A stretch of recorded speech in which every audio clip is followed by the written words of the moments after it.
Nyawaha Skano. Our greeting from the Haudenosaunee,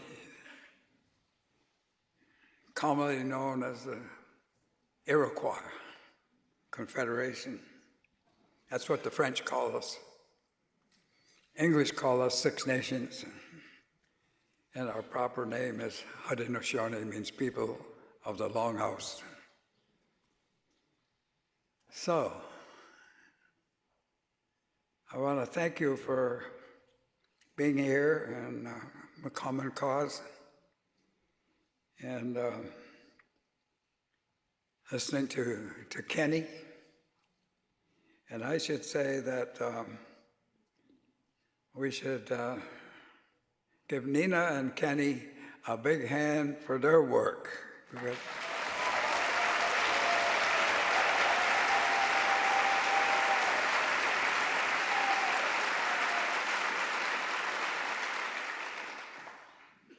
It's been a while now with the Bioneers, and we've had our problems with the pioneers, so to speak. But the native people of Turtle Island, that's just the name before Columbus got here. You know, he thought he was in India, and so all of a sudden, all of the native people in the Western Hemisphere became Indians.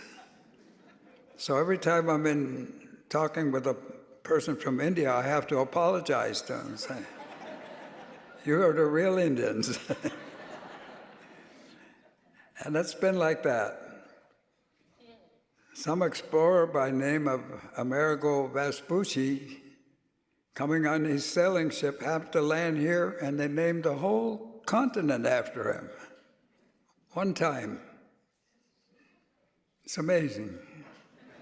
So the whole subject of the native people of what we call Turtle Island, North, Central, and South America now, have never had their history told. They're afraid of it. It's so fierce. It's so bad. Millions of people here at the landfall of Columbus. Millions. In a census that they took in 1900 of the native people in the USA, I'm not talking about Canada now, in the USA and North, 200 and some 50,000 people left from the original millions that were here. We had title to land. This was Turtle Island, and democracy was just rampant here. Everybody was free.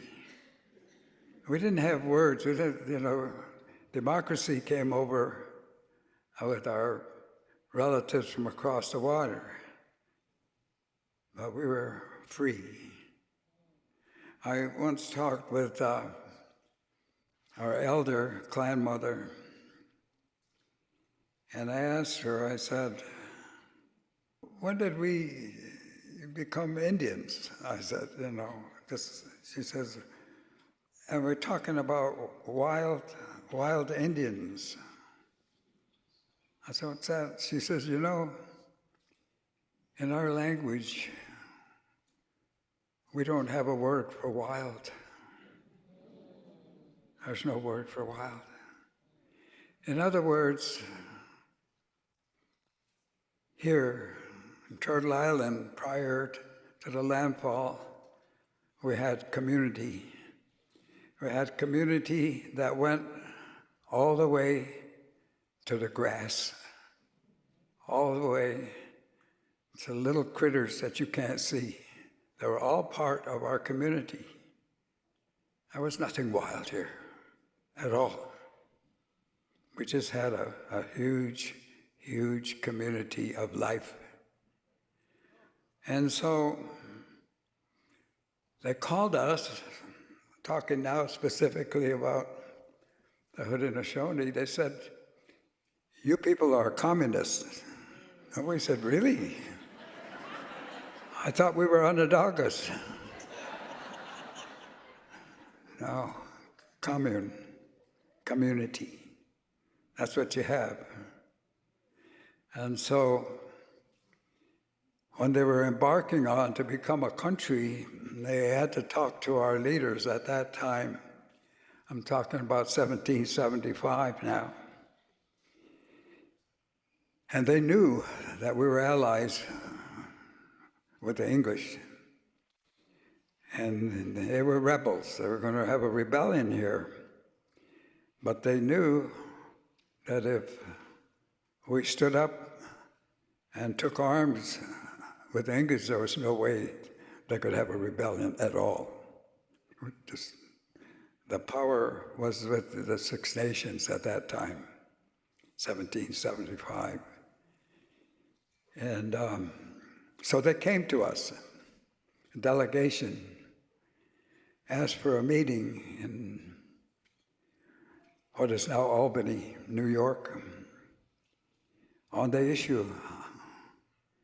And they explained to us, this delegation explained to us why they were having this fight with their father. They said, this is a fight between father and son. And they talked about the mistreatment, and they talked about it's a long story, it's a long history that I know very few of you out there know about, because you don't write about the history. You know, they say history is written by the victors. And of course, our people were use oral history. And it's a good process, because in the beginning of our confederacy, we have the discussions of who said what to who. They're thinking now that we're as old as 15 or 1600 years that the Haudenosaunee has been here. They're doing a study right now in Cornell and University of Ithaca on the origins of the Haudenosaunee. And they're going way back, and they're basing that discussion on an event of nature when the earth covered the sun. And how they're doing that was in the history of our gathering, the great peacemaker gathering the 5 warring nations at that time, which were the Mohawks, the Oneidas, the Onondagas, the Cayugas, and the Senecas. They were fighting each other, and the men were at war, constantly, fierce. And peacemaker came at that time. And it's a long story, so I don't want to get into that part of it because we just don't have the time. But it's quite interesting in terms of what was established at the time when the peacemaker finally gathered these 5 warring nations together. And the very reluctant Senecas said, no, we don't want to join you. And he said, my word, he said, is very, very strong, very truthful. He said, and tomorrow, he said, I'm going to cover the sun. And the next day, there was an eclipse. And the Senecas were very impressed. And they said, you must be who you say you are. And they joined the Confederation. And so they're studying at this point in Cornell and Ithaca College, they're studying that eclipse at that time, and they think it's 1600 years ago. Point being is we've been here a long time. We're old. In 500 years that you've been here, boy, you caused a lot of damage. It's amazing. It's amazing. And it's not over. As Kenny was very explicit about, it's not over. But to put a perspective on things, human beings are like fleas on a dog. You're quibbling amongst yourself, you're squabbling amongst yourself, and the dog is getting ready to shake. And so there's nothing really special about the human beings as another species here except our intellect. We have our intellect, and we can make decisions. And these decisions can be made individually. So every morning when all of us wake up, although, with your electricity, you don't have night anymore. 24 hours a day, the lights are on. But anyway, when you wake up, you have an option to either be the best in the world or the worst.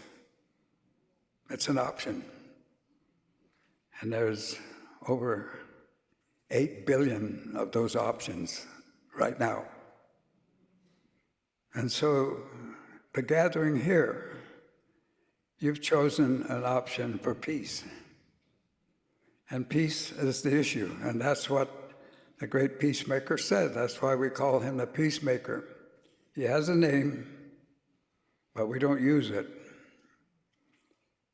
because at some point we'll call him. And he instructed us, I want to hear when you call, so don't put my name out there. And so we've had several instances in our history of the Haudenosaunee where we've been shown future and instructions. And the last one was 1799, when a Seneca chief, Onondaga, called him Handsome Lake, was recovering from drinking because the whole nations were drinking. 1799. And he received a message from spiritual beings, and I don't want to get into that either. That's a long story.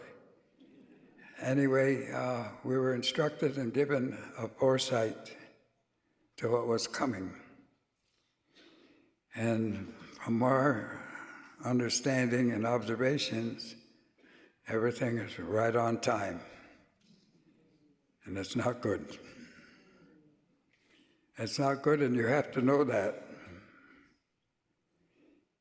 However, it's also not over, and you have to know that.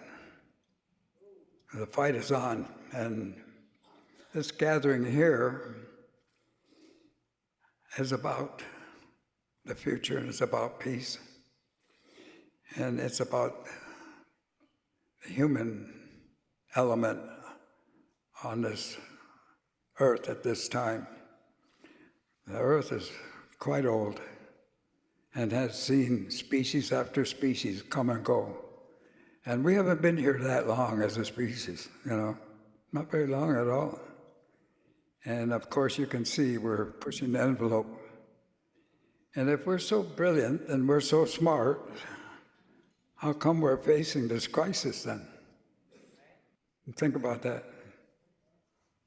And as Kenny was pointing out, corporations have more or less taken over the world.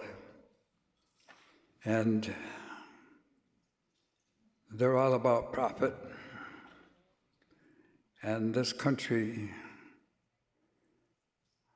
has, taken that that turn, like when 1775, when the delegates of the Continental Congress coming to the Six Nation Council and saying, we want to make a union like yours. They said in 1744 at Lancaster, there was a big meeting, and the Haudenosaunee was presiding, as we presided on most all the meetings. And all the meetings that were conducted at that time were conducted in our form of how we ran things. I'm talking about the influence now of the Native people on your history that you don't know anything about. But those were very formative years, those 300-400 years of interaction before 1775. And so they came to us and they said, in 1744 in Lancaster, you advised us to make a union like yours. We are now taking your advice. We're going to make a union like yours. 1775. How many know that? Raise your hand. See, just a few people. So the question should arise in your mind, how come I don't know that? And you've been denied a history. American public is ignorant. They're ignorant about the Native people who are here. And all of that history, and all of our civilizations. You know, when the Nina and the Pinta and the Santa Maria arrived here not that long ago, down in what is now South America, they were performing lobotomies. Did you know that? They had the science. No, I didn't know that. You denied that. So what did come over? And that was the Christian doctrine. That Christian doctrine of discovery they talked about. It came over, domination, dominion. Well, I think we're all gathered here to say, it ain't over yet. We're here.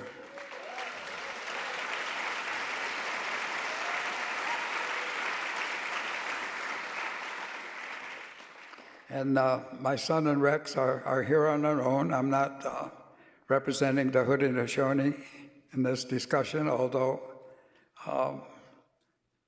that's been my primary work around the world, is to carry the message. And the message is peace.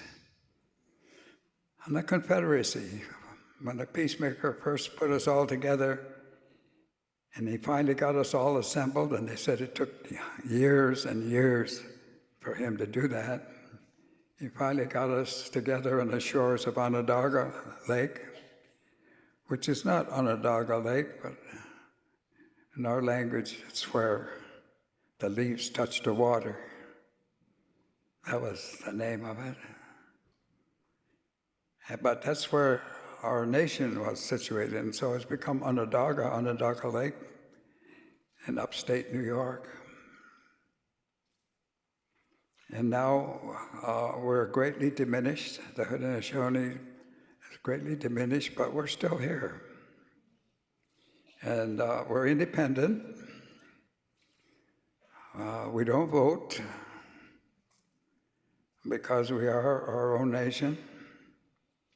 And we're probably one of the last remaining traditional governments in North Central America, South America, still in charge of governance, and also the principles for which you operate. So the principle, the foundational principle that is operational with the Confederation is peace. Peace. That's our number one law, rule. Well, that's not what the corporations are doing today. And so when the peacemaker gathered us all at Onondaga Lake at that time, he said, I am planting here a great tree of peace, which is the great white pine. And he said there are 4 roots going in the 4 cardinal directions of the earth. And people can follow those roots back to source here and come under the great law of peace. We're still here. And it's not over. And peace is the only answer to the situation that we face today. And it was the answer, and it was the instruction in the beginning. And so we're facing a crucial time in 2 senses, and you've covered that both in the titles of your event here. You're talking about democracy, and you're talking about the earth,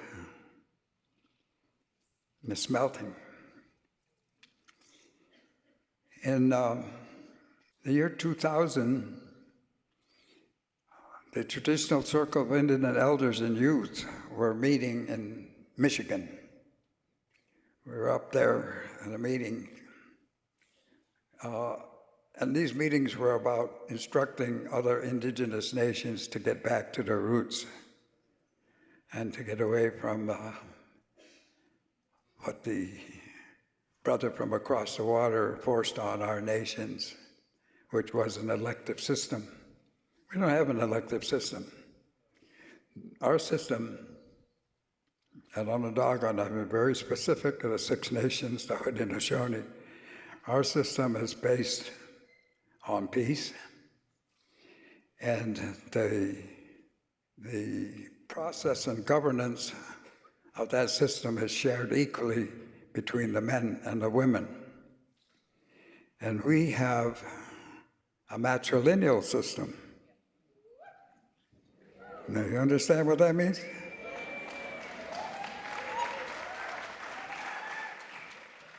$1500, $1600, $1700 years ago, we had a matrilineal system, and it's still there.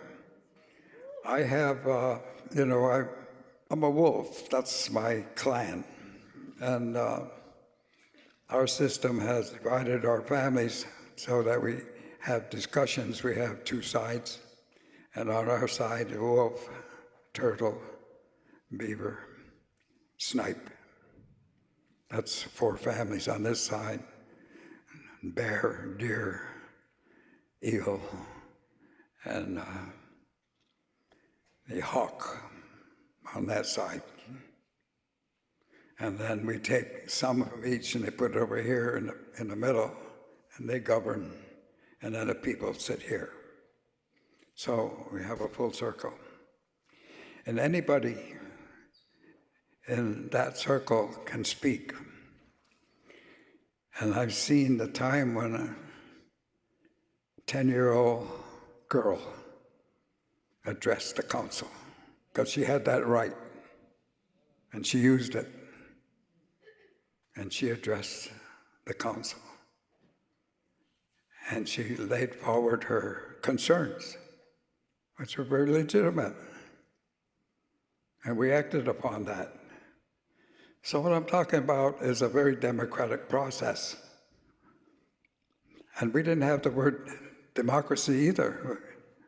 Then it was just, as a clan mother said, the closest I can come to our way of life, and the English word is free. We're free. And that was rampant in North, Central, and South America prior to Columbus. People were free, independent. And I'll tell you, you didn't go around and order anybody anything. You respectfully spoke to people, because They were independent and make up their own mind. So what you have today, and you call democracy, is far, far away from that. But what you have today gathered here is the right to stand as a community, as a common cause for survival.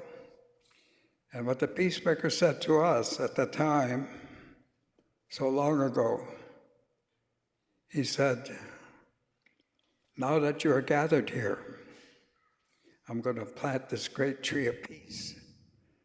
And these 4 white roots go in the 4 cardinal directions. He says, and I'm uprooting this tree right here, and I want you men to throw your weapons of war in this hole and let the undercurrents carry them away. Buried the weapons of war a long time ago. And this is a history that you have no idea about, because it's contrary to corporate power. It's contrary. And I asked a question the other day. I said, this discussion between Republicans and Democrats, what is the issue? Why is there Republicans and Democrats? And who are the Republicans and who are the Democrats? You know, it's a general question. And I talked to several people who were kind of in the area, and they said, well, basically, the Democrats are for people, common people, and Republicans are for more organized governance of the state.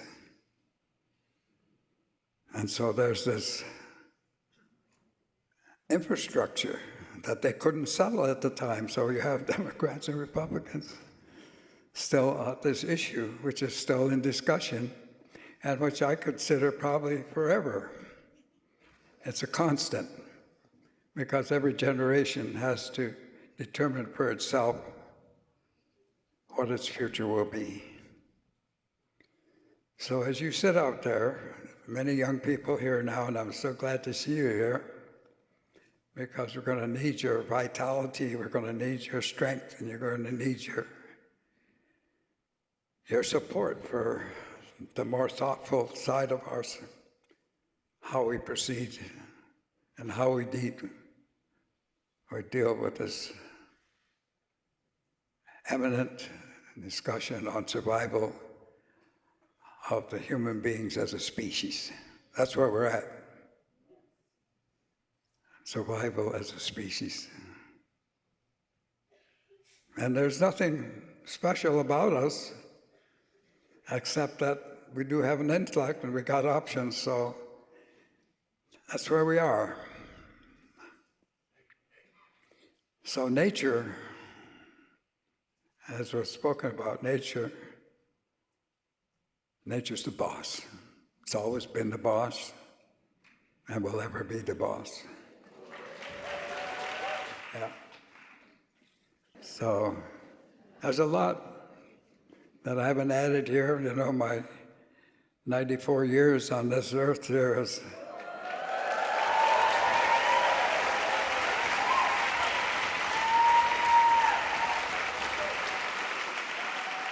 it's given me a perspective that most people don't have.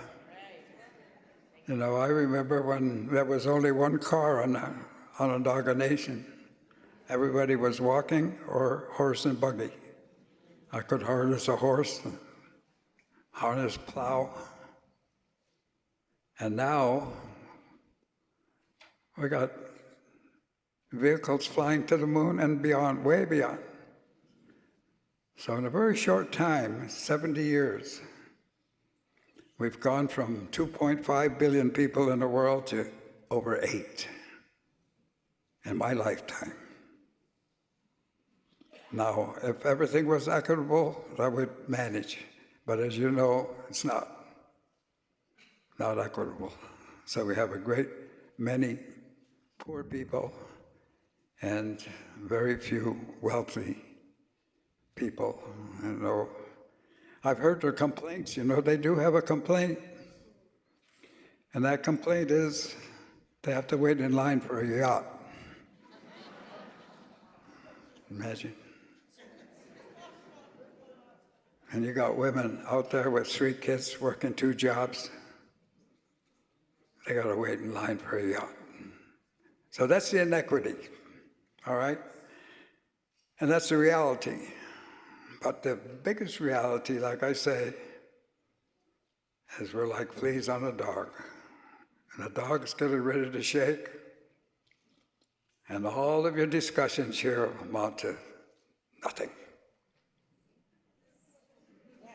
Unless you unify and unite and stand for the future in the 7 generations. 7 generations.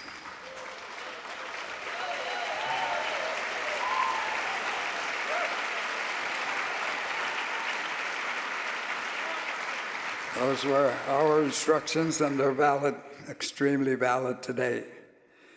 And just my last words now before Rex drags me off the field here.